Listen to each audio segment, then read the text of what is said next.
Hey guys, Nary here from Drakewing Gaming, and some of you know me on Twitter, The Gaming Dragon. Today I'm coming back at you with another Let's Play episode of A Place to Call Home. So the last episode was infamous because we met a big handsome dragon. Ooh, what other kind of critters and such we're gonna encounter in this game. But anyway guys, let's jump right back into it. Please sit back and let me entertain you for the next 20 minutes and let's go.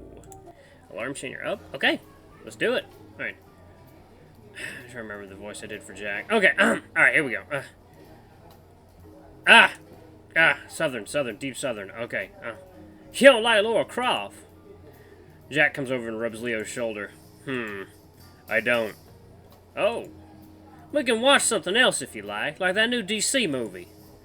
I'm not a fan of Heroes 2, sorry. By DC, I meant DiCaprio movies. Leonardo DiCaprio. Romance movies. I'll consider choosing between the two. Fantastic. He pats Leo's chest and it gently bounces. Cute. Phileo grabs a roll and chomps it down in one bite. So, Matthew over there. It's so surreal looking at him. He's like something out of a fantasy movie. He sure is, isn't he? I heard my name. Did you call? You look really cool. Oh, hey guys, what voice was I doing for him?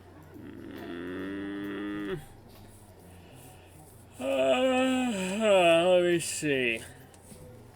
Maybe it could be deeper? I don't know. I'm trying to think of what voice would be good for him. Oh, why thank you. You look buff as well. He turns to the others. All of you do, apparently. Genetics. You don't gain muscles from genetics, Jack. Are you sure about that? He flexes his biceps. I only hit the gym 3 times a month. It's not a rare thing, Lionheart. Huh. So, tell us more about yourself, Matt. Gladly. But before that, I'd like to thank you all for your generosity. Would have just bought takeout on my way back to the apartment otherwise. The pleasure is ours. You're always welcome here.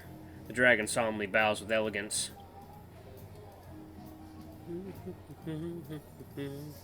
Like this music.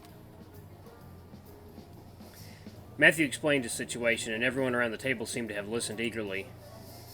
I can take your place in the dance. I'm pretty good dancing myself. As much as I'd love to offer, I unfortunately can't. Only clan members can participate in rituals. That really is unfortunate. I would have gladly done so. The dragon laughs. Anyone up for drinks? It's on the house.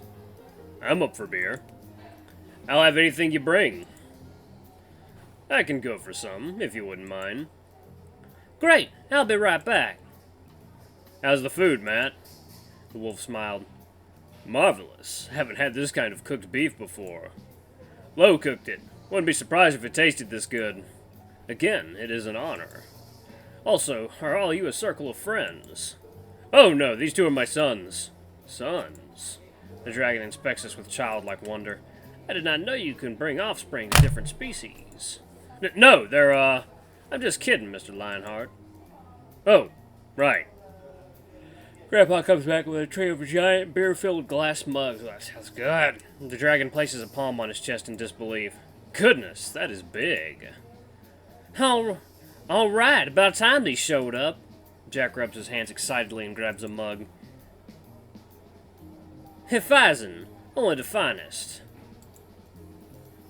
Wow, you really shouldn't have, Dad. It's a proper rite of passage here at the bar for our dear friend here. Don't be shy now, Matthew. You do drink, don't you? I've had few cans myself some time ago. Canned beer? Well, this one's way better than what you've been tasting. The dragon grabs a mug and sniffs it. Foamy at the top. It's poison. What? Grandpa smacks the panther on the head. Ow! Just ignore him, Matt. Please enjoy. The dragon takes a gulp. Uh-oh. Uh-oh, everything went quiet. Uh-oh. We're about to get a fucking musical number? Oh. Shit. Maybe it was poison. Okay. The dragon clasps his chest and starts to tremble. Huh? Whoa. He having a heart attack? Grandpa rushes to him. Someone call an ambulance, fast! A couple of eyes turn in our direction as silence swept the joy off the room. I reached to my pocket until panic settled in as I couldn't feel a single rectangular bulge.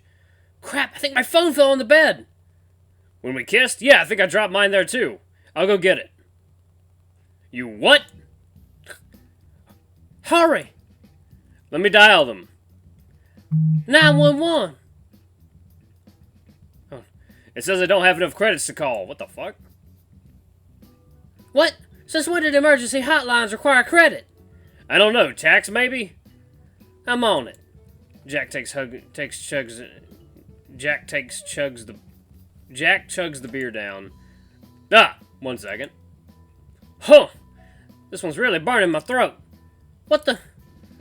Ah! Oh no. He paces around, not knowing what to do. The employees scurry over to the dragon, who was lying cold on the floor. Do any of you know what's happening to him? We're not entirely sure about dragon anatomy, boss. What? He bends to the dragon. Matthew! Tell me what's wrong! The beer. The beer! It's so good. Oh my god. I love it. Fucking love it. What? Seconds later, the dragon's chest bounces in laughter and he gets back on his feet. Hey! Jack joins alongside him. The employees seem relieved and we're going back to their work. Thank goodness. I really thought something bad happened. Sweat started to pour from his temples, and I watched him fidget around while he nervously smiled. Grandpa? He heaves a deep breath. I'll go take a breather. He pats my head. He walks out of the room. That's funny. I think I did it too. Kitty, knock it off. Silly cat. I think I did it too far. Matthew drinks up the entire mug in one go. I will go talk to him. Matthew! I'll go after the both of them. Don't cause any trouble. I'll keep an eye out for the two rascals. Don't worry.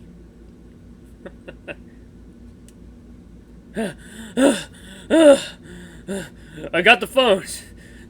I also called the ambulance. Oh, shit. Oh, shit. I looked around outside. Fortunately, I caught a glimpse of the lion turning to the corner. I spread my wing. Oh, okay, this is the... Alright. Dragon's perspective. I spread my wings and let off the left off the ground, flying towards him. Reaching his side, I landed and walked beside him. Mr. Dad.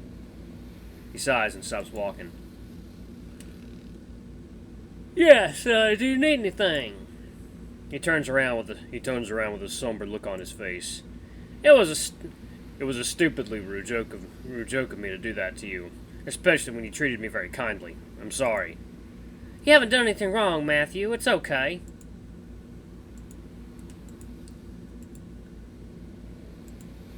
I walk by his side. Oh, that's pretty. The food was very delicious, Mr. Dad. Thank you, Matt. My son helped me make it. He's a very good cook. Like father, like son. Very, very much like his father. He smiled. I like how there are still so many stars here in the city. The hell are you seeing stars in the city? That light pollution should pretty much eradicate all of them. They shine very bright nowadays. And they will last for more than 1 billion years. Oh, a science buff. It's ironic how often we think of ourselves as ever-immortal beings that can do anything we wish to. But once we witness death with our very eyes, we are reminded once again of how weak and fragile we truly are.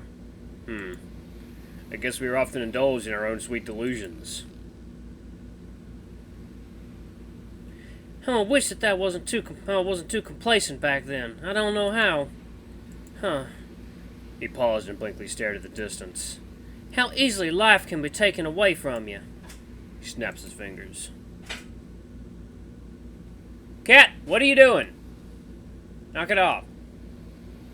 Both of you. Knock it off, you're being silly.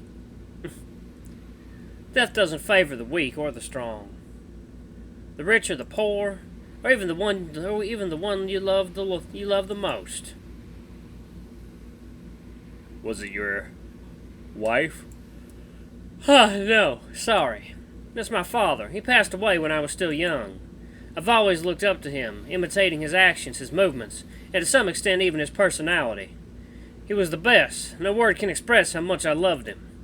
One day, though, while we were walking back home after fishing, he suddenly fell to his knees and was gasping for air. I turned my head. I'm sorry. When I took a glance at his face, I expected tears already rolling down his cheeks.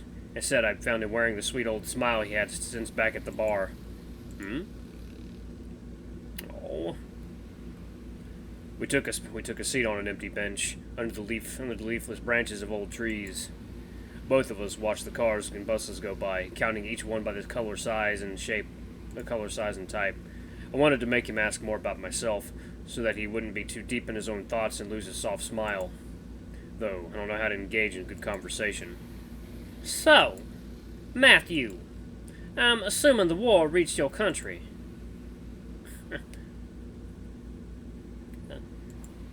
It did, and it wasn't the most pleasant of days. The Dutch came and proposed a peace treaty. My people blindly obliged because we had no other choice. We did not want to quell our already small population. We did not want this war, nor have any part of it. But as usual, mankind has a knack for doing things in what the many will deem the right thing. This alliance was not without a hint of antipathy. Though they imposed ethical rules, it wasn't the fairest of terms. We were forced to work without end, without proper payment in return. Sometimes we weren't paid at all. It was quite hard providing for them, for their war that they wanted to wage, until the Japanese came with their forces. We had originally thought that they had come to liberate us too, to free us from our oppressors, our saving grace. Oh, how we were proven wrong time and time again. Are you okay? I'm listening. I see. I hope you don't find my looks too distracting. I winked. No, you look dashing, Matt. You look dashing as well, Mr. Dad. Do you want me to continue? Yep, go ahead. Alright, so the Dutch, we even joked about how they were much better at alliances. It was that bad. I wearily smiled. Fortunately, they all fled once the Allied forces launched their attacks. We now have established our independence ever since that day.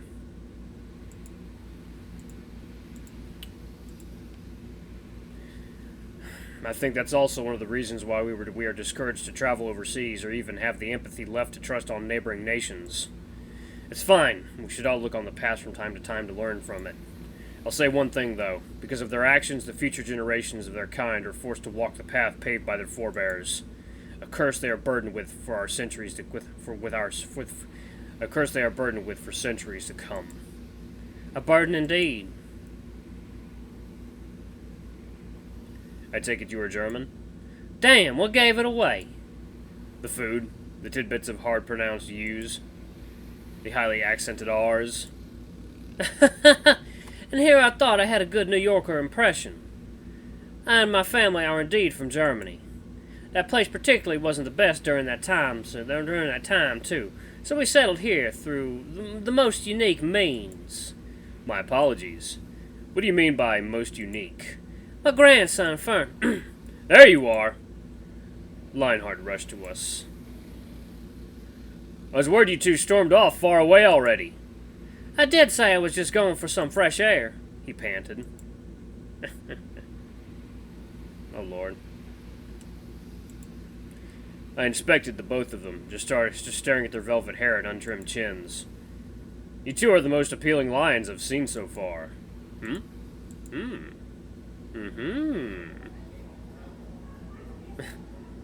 Huh. Huh? It's like fucking rare characters. Squawk! Alright, Jack stares at us with a cold, hard look. Where are they? They're outside. Is Matthew okay? Yep. They're outside. Also, your daddy told me to keep an eye on you two. I turn to the wolf and he just blinks. Phileo sits beside me while in front of us rests Jack that looks like he is about to bust a nut. Bust a nut? He's about to bust a nut? What? Should we call to cancel the ambulance? I don't think they function the same way as food delivery. Wait, what? Wait. Phileo! You alright? Choked on my saliva. Ugh. Oh, God.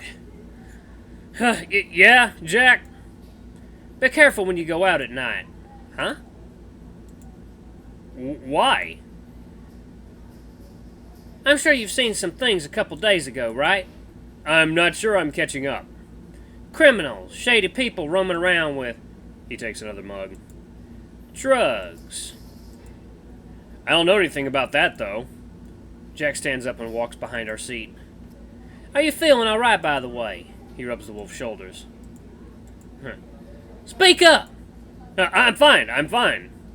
You haven't been feeling anything strange lately? No transformations, muddied vision, loss of clarity? Hallucinations? Phileo looks at me in confusion. He's been eating a lot lately.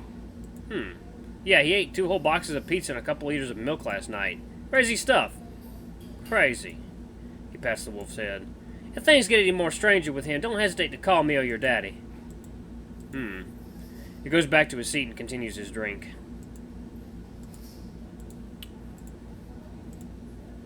So, Jack, where do you work? Police department. You're a cop? Have you looked in my pockets, boy? I'm carrying handguns. Oh. Is the job hard? I've seen some news about rampaging, people.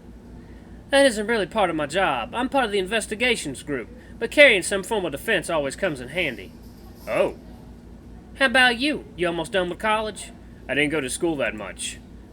What? That's not right. What has Lionheart been doing to you?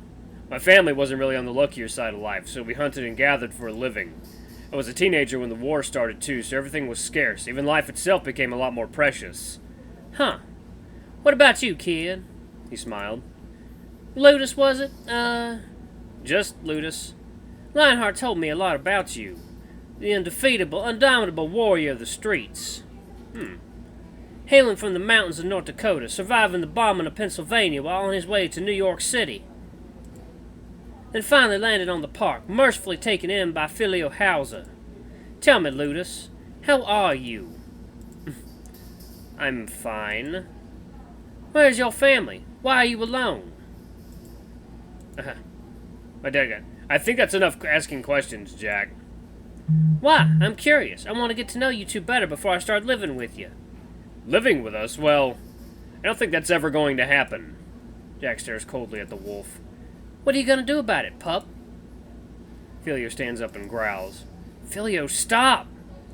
You really have the nerve to show up to my family like a half-assed cosplayer and then start attacking Ludus with questions? What did you just say? Jack's pocky snaps in half between his lips. He stands up. A half-assed what? Phileo readies a fist. A half-assed gay Laura Croft wannabe. Oh! Damn. Jack swings a fist straight at the wolf's face, faster than Mach 1. I flinched and closed my eyes for a hot second.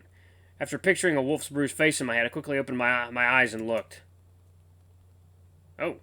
To my surprise, he didn't hit the wolf. Instead, he stopped inches right before touching the cheek. So I was right. You're still turning into one. The panther stared into his eyes. I noticed it too. The bright greenish hue that glowed. Sit down. Why should I? I'm about to beat some sense into you. Because if we continue, you might actually try to kill me. Jack looks at the wolf's long and sharp claws. Phileo trails his eyes and freezes at the sight of his hands in fear. Also, we've already attracted a lot of eyes in our little fun corner. Don't want to tarnish the name of your grandpappy's bar, do you? I look around and a couple of felines were staring at us with audible whispers. Uh-oh. Jack sits back down. I won't tell your father what just happened now, but please, do what I told you to do if things finally go south. He takes a chocolate stick and dips it in the mug of beer. He's good at keeping us cool. Even I don't know what's happening with you. Poor Phileo. He's gonna be fair. Oh, God, okay. The 2 lions came back alongside Matthew that looked rather pleased. How's everyone? Oh, sneeze. Sneeze. Oh, God. Morning allergies. Oh, my God. Alright, I'm going to pause it right here, guys. Alright, thank you guys so much for watching. That's been a new episode of A Place to Call Home, and it looks like Phileo is still in the process of transforming, so I hope it doesn't affect his mental state too much. Don't want him to become fully feral. Oof. Anyway, guys, thank you so much for watching. Don't forget to like, comment, subscribe, ring that notification bell, leave a super thanks if you can. It always helps. And until the next video, I love you all. I'll see you next time. Bye-bye!